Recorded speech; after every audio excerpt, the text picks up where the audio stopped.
The following is a Hoop Ball presentation.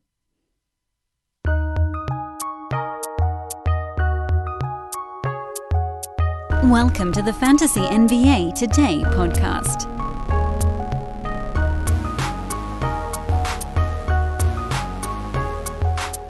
Happy Thursday, everybody. Welcome to another edition of Fantasy NBA Today. Not so much hold the fantasy today because we are on the in-between day. Game 4 of the finals was Tuesday.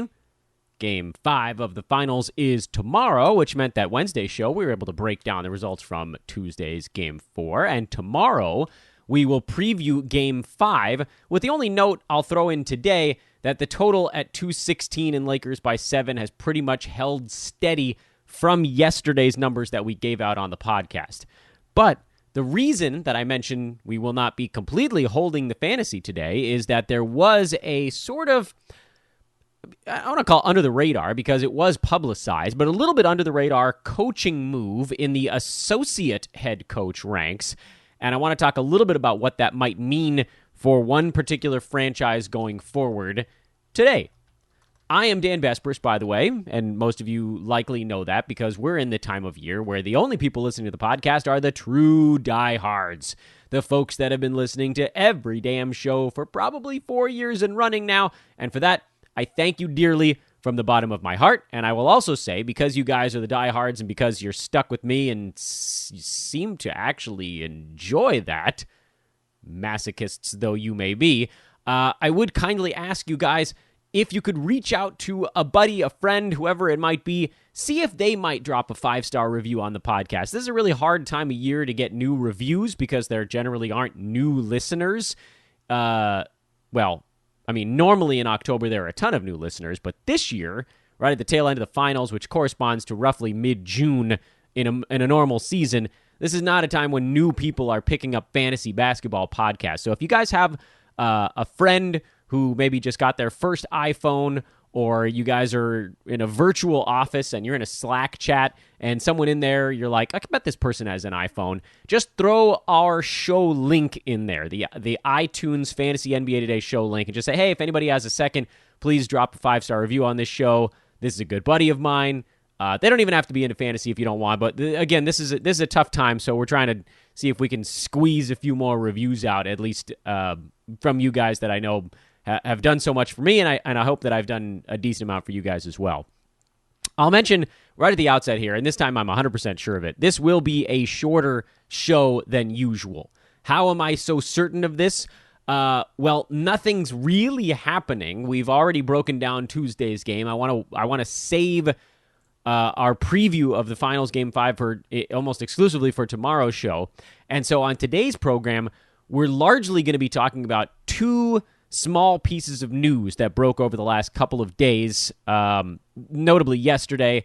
Also, of course, I'll let you guys know what's going on with our different shows that we offer here at Hoop Ball, and when you can check out their most recent episodes and so forth. But the main topic on today's show is the Sacramento Kings. And believe me, we'll spend some time going back through every team after free agency. But with a coaching shift, not at the head coach spot in Sacramento, I think there is something to be said for making some small but not meaningless adjustments to what we think of the Kings roster for next year. Yesterday, it was announced that Alvin Gentry, former head coach of the New Orleans Pelicans and offensive coach and associate head coach and assistant coach at thousands of junctures along the way, was going to be taking the associate head coaching spot with the Sacramento Kings. This was interesting news for a couple of reasons. Number one, it sounded like Doc Rivers wanted him on his staff in Philadelphia. So if you're going to sort of read between the lines a little bit, and I don't know if this is exactly what Damian and Jill mentioned on our Hoop Ball Kings podcast that dropped yesterday, but if you're reading between the lines a little bit, Alvin Gentry knew that among his choices, if he goes to Philadelphia to join Doc Rivers' staff, that's his job. He's going to have that job for the duration of Doc's contract.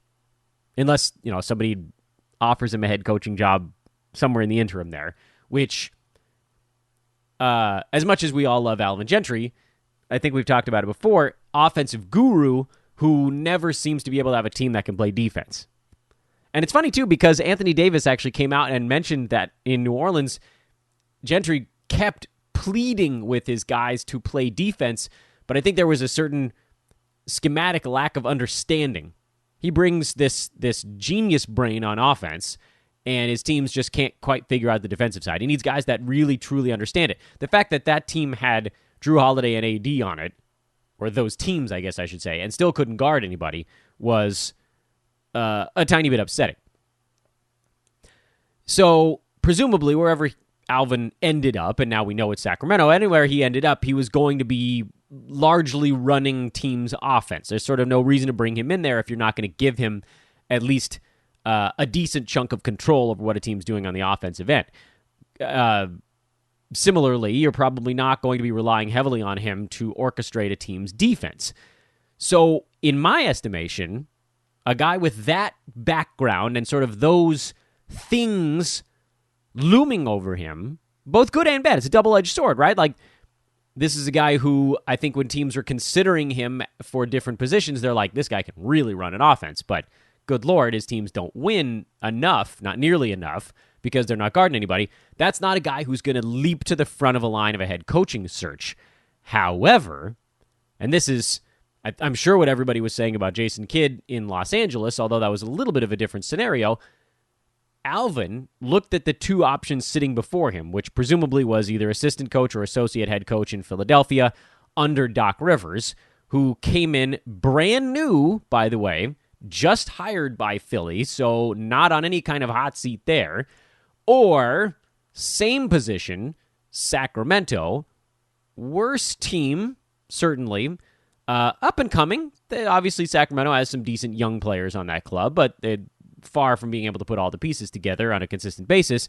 But more importantly, Sacramento, young team, fine, like middle of the pack Western Conference, would probably be decent in the Eastern Conference. But here's the most important part. Luke Walton on the hot seat. Completely new front office. Remember, Vlade out, Monte McNair in. He'll bring in his people. The only person that's hanging around is Luke Walton. And it's probably contractually tied in some respect. So you gotta believe, and this is, there's two sides to this thing too. I love the Kings getting Alvin Gentry, and we'll talk about what that means from a fantasy perspective in just a second.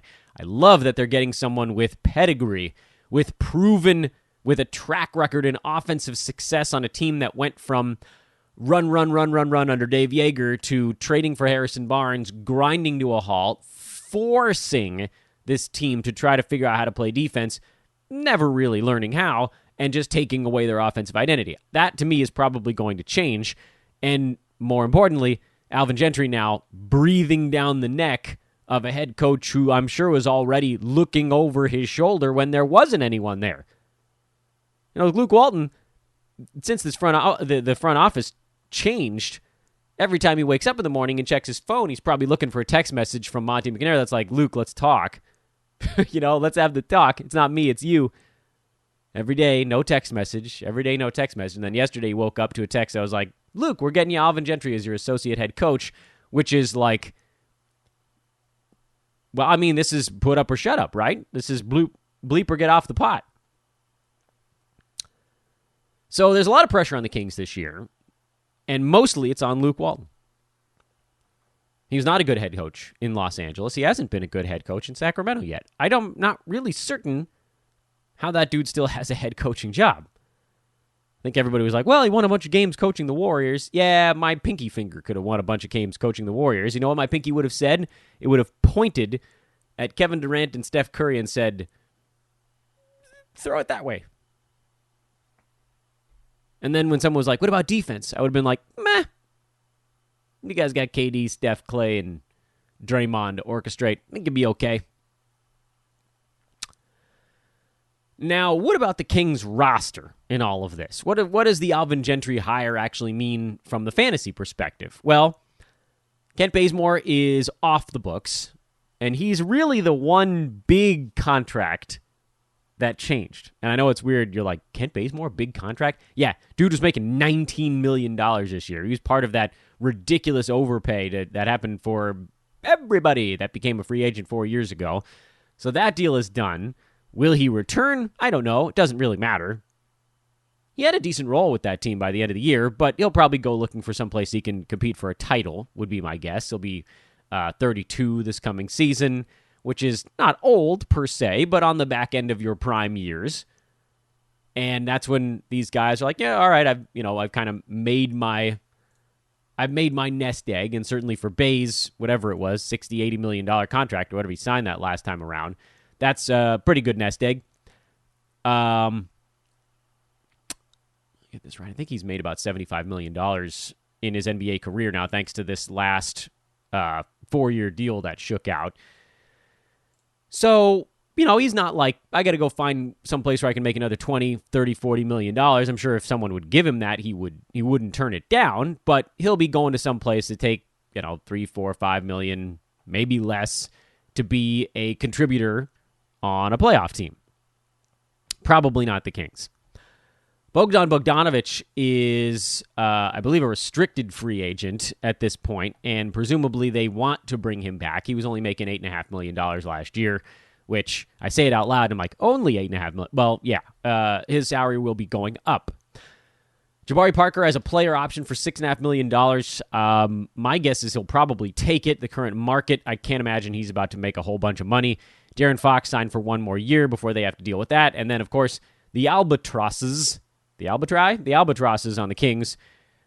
People are going to kill me for this, but I think the biggest albatross is actually Harrison Barnes, even though I'm sure everyone else is saying Buddy Hield, because there's stuff going on with Buddy Hield. There's drama on that end. He lost his starting job. He and head coach Luke Walton are not seeing eye to eye at all. Hield is a guy who thrived under Dave Yeager and has completely regressed under Luke Walton in his age 27 season. Brutal turn for Buddy and the Kings, especially after they gave him almost $100 million. A $91 million deal that is working in reverse. They gave him the big money up front because they knew they'd be trying to add salary later, and so hopefully his money wouldn't count that hard against him. That's a guy they're going to be trying to move. Because if they're bringing back Bogdan Bogdanovic, that solidifies the shooting guard logjam, and Buddy wants out. The question is, can they get him out? If Buddy Hield is not traded, I don't know how you draft him. I mean, I'm sure he'll be okay, but with things seemingly going south before they go north for him, that's a hell of a risk. He was number 69 on a per-game basis this last year. Obviously, he was healthy, so that helped him on a totals aspect, but shooting regressed, playing time took a nosedive towards the end of the year, so his per-game numbers actually were suffering even more. And I don't see much of that changing this coming season, especially given the fraught relationship between Buddy and the coaching staff. So let's assume the Kings don't re-sign Kent Bazemore. They do bring back Bogdan Bogdanovic to a longer deal. They have Harrison Barnes forever. Yikes. They gave that dude $85 million for reasons completely unknown. And then, of course, Darren Fox, who's the guy they're building around.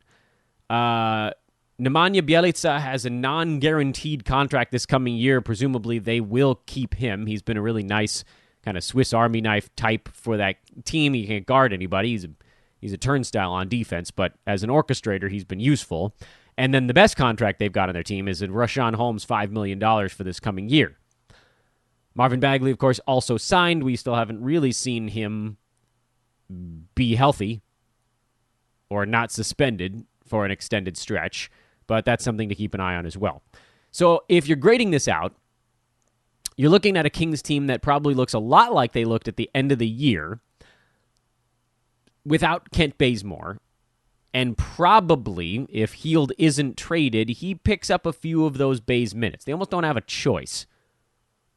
They could try to ram those minutes down Corey Joseph's throat, but offensively, he's a massive liability. Defensively, he's given more credit than he deserves. He's fine. I mean, he's no better or worse, really, than Buddy Hield on ball. He's probably better from a I know where I should be on defense perspective. But if this team is really going to give Alvin Gentry the keys to what they're doing on offense, I can't believe that Corey Joseph is going to be soaking up truckloads of minutes. But a lot of guys should excel under a Gentry offense. They should be moving again. I think you'll see better pace, which is going to help Darren Fox a lot. It'll help Marvin Bagley if he can stay healthy. It'll help Richaun Holmes, depending on what his role looks like next year. Bjelica might get played off the floor a little bit if they're really moving and trucking like that. But to me, there are enough minutes on this team where you could actually see a handful of fantasy values. The starting lineup is probably looking like Darren Fox at point guard, Bogdan Bogdanovic at shooting guard. And this is where things get a little bit murky, but probably Harrison Barnes at small forward. Either Bjelica or either Bjelica or Bagley at power forward. And then probably the other one of those two guys at center. My guess would be Richaun Holmes is coming off the bench. But it's possible they could go ultra big, bring Bjelica off the bench, and start Richaun Holmes. I don't think that's what they're going to be doing. I think they'll bring Holmes in and he'll be sort of your firecracker off the bench, which stinks for his fantasy value because it hard caps his minutes on a per game basis, but he'll still have something going on. Is this going to save Harrison Barnes? The answer is no. Absolutely not. Dude does not have fantasy game anymore. I don't know if he ever really did. Whatever he had before was so heavily reliant on him scoring a bunch of points, and that's just not going to be the case in Sacramento, where he's the third at best offensive option, probably more like 3.5 or number 4. So Barnes is right out. Marvin Bagley has an opportunity to actually be kind of a value play next year. He's number 151 this season, but he only played in 13 games. Averaged 14 points, 7.5 rebounds, and 26 minutes per game. That's a number that should trend up. Shot 46.7%. That's a number that should trend up. 81% at the free throw line was actually a really nice marker for him.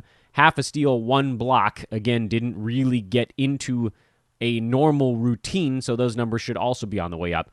I have a lot of questions on Bagley's ADP for next year, meaning, are a lot of people going to be looking at him for a bounce back year, or are people going to feel so soured by this season that they leave him alone? Is he a guy that falls towards the edge of the top 100? If so, scoop him. I don't think he's ever going to be a 9-category powerhouse because, to me, the free throw number probably comes down.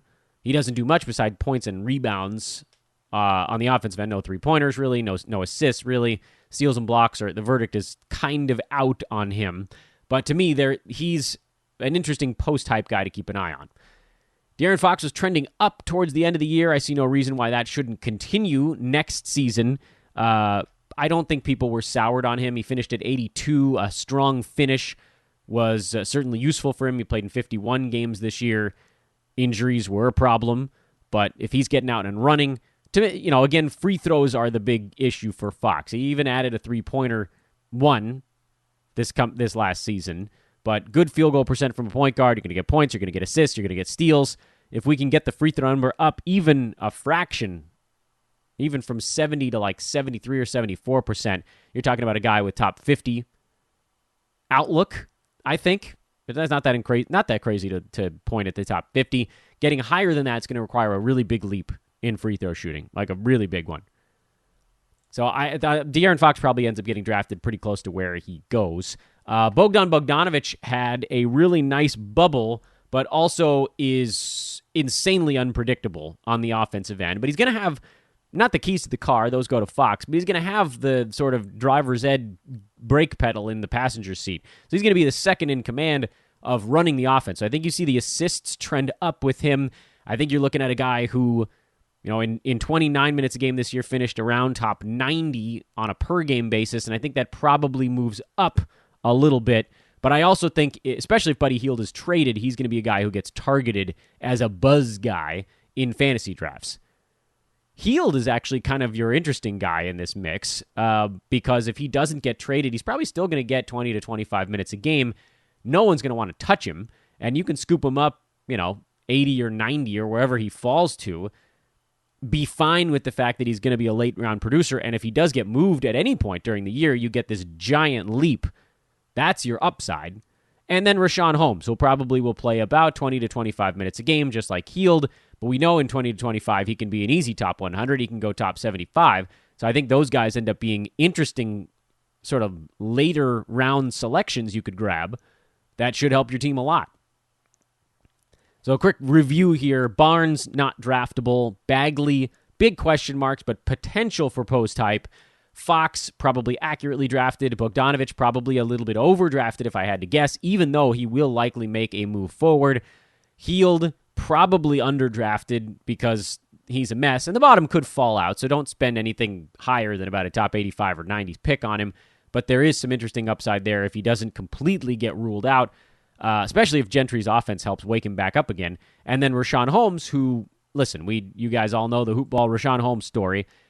We're repeating things at this point, but bears repeating. He is very good and a terrific, terrific fantasy asset. That, again, the final wrap-up here is all of these guys get a slight uptick if Gentry can get this team running again. It's as simple as that. So even if you're looking at a guy like Buddy Hield and thinking, what if this is a disaster of a year? Yeah, but if they're running, 22 minutes a game for him is actually enough for okay fantasy value.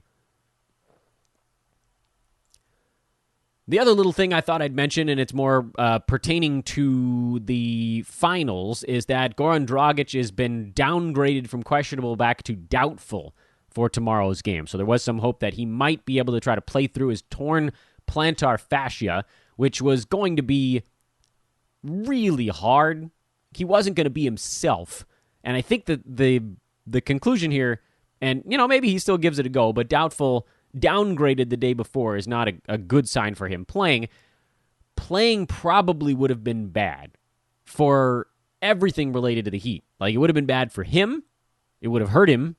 Playing on a torn plantar fascia would have been incredibly painful. And I think it also would have hurt Miami because fully competent Goran Dragic would have been their best option at that position on the floor for his minutes on the floor. But Goran Dragic going at like 40% is less effective than more Tyler Hero and a little bit more Kendrick Nunn.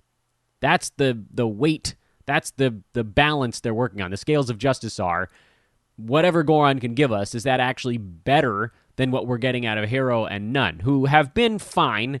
Tyler Hero has been getting way more credit than he deserves. He's had a really nice postseason. He's super young, and I think he's actually a really interesting breakout candidate for next year because I think they'll give him all the minutes he can handle. But from an efficiency standpoint, Hero's been a mess. Luckily, in fantasy, that doesn't matter quite as much. It really does if you're trying to win one individual ball game, but we're starting to see that his game is rounding into a more interesting fantasy grouping. Remember during the regular season, we were like, look, if Hero, Nunn, and Dragic are all healthy, they're just going to siphon from each other. And that really was the case. It really was the case. But Hero is the guy with the long-term outlook here. He's the lottery guy who, wasn't he? It was like the end of the lottery, something like that, who is signed next year on his rookie deal. They've got team options for a couple years after that. Kendrick Nunn was the minimum salary, undrafted dude. I know they like him, and he was in the running for Rookie of the Year, which is a little bit silly, but some of it has to do with just how much you're given. But here's the most important part. Dragic, $19 million are coming off the books at the end of this year. His contract is over. The Heat actually clear a crap ton of salary cap space at the end of this year. Dragic, Solomon Hill, Myers Leonard, Jay Crowder, Udonis Haslem, and Derek Jones Jr. are all off the books after this season.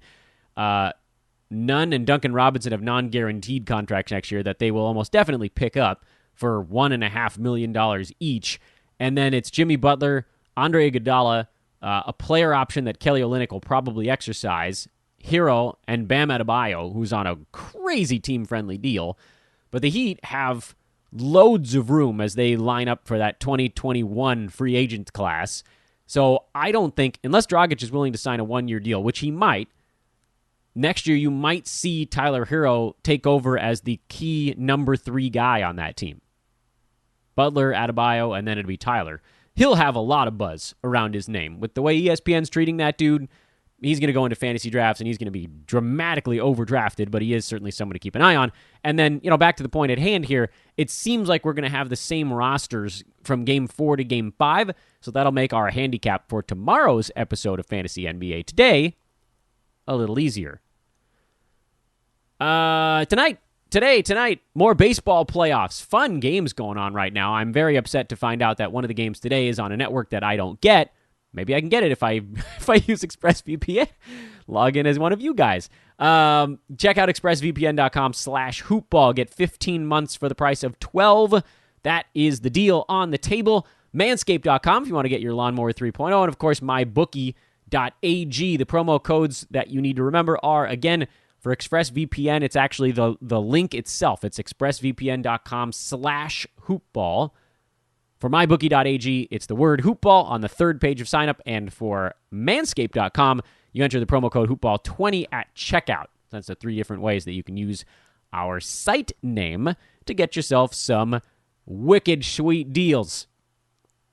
I am Dan Bespers. This is an abridged Fantasy NBA Today. Congratulations to the Kings picking up a really nice asset for their coaching staff. And good luck to Luke Walton. Tomorrow, we'll handicap Game 5. That'll be it. Basketball might be over by the time we talk after tomorrow's episode. By Monday, we might be talking about something completely different. We may have crowned a champion over the weekend. By all accounts, we probably will. By the way, the odds right now on different exotics, if you're into that sort of thing, before we put a bow on this, for the Lakers to win on Friday, series prices, it's at minus 335. Obviously, that's the same as the money line for the ball game. For the Lakers to win in 6 games, it's at plus 360. For the Lakers to win in 7, 13-1 odds. For the Heat to win the series, 22-1 odds. The Lakers are probably going to win on Friday, but there is something to be said for the Lakers winning in 6 games if someone on the Heat happens to explode in Friday's game. To me, it just feels like the Lakers are going to sort of grind out the first quarter, try to keep it close. And I know it's weird to say with the team that I think is going to win is going to be trying to keep it close for the first 12 minutes. I don't think they put Anthony Davis on Jimmy Butler until a little bit later in the ball game to make sure he doesn't get into foul trouble. Maybe they put LeBron on him early, or maybe it's still combinations of, Danny Green and Kentavious Caldwell-Pope and stuff like that, and maybe Jimmy gets off to a quick start again. Who knows? I think it'll be a dogfight again, but as I mentioned after the last one, I do think the Lakers made some key adjustments and have now sort of forced the Heat to doing things they're not as comfortable with. But we'll talk about that tomorrow. That's tomorrow's handicap. I just wanted to throw some series prices out there. By the way, the Lakers to win the series at any juncture is minus 10,000. Nah. Have a great Thursday, everybody. This is Fantasy NBA Today. Not Hold the Fantasy Today. At Dan Bespers, if you want to follow me on Twitter. At Hoopball Tweets, if you want to see everything going on with the good folks over at Hoopball. Latest episodes from across our galaxy. Hoopball Gaming had a sweet one out yesterday. They'll have another one today. Hoopball Lakers podcast from Ethan Noroff and JC DeLeon. Hoopball Kings podcast, Jillian Adge and Damian Barling with an episode, and a Hoopball Hawks episode from earlier this week. That's the great Brad Harden. Okay, for real this time. We'll talk to you guys tomorrow. So long.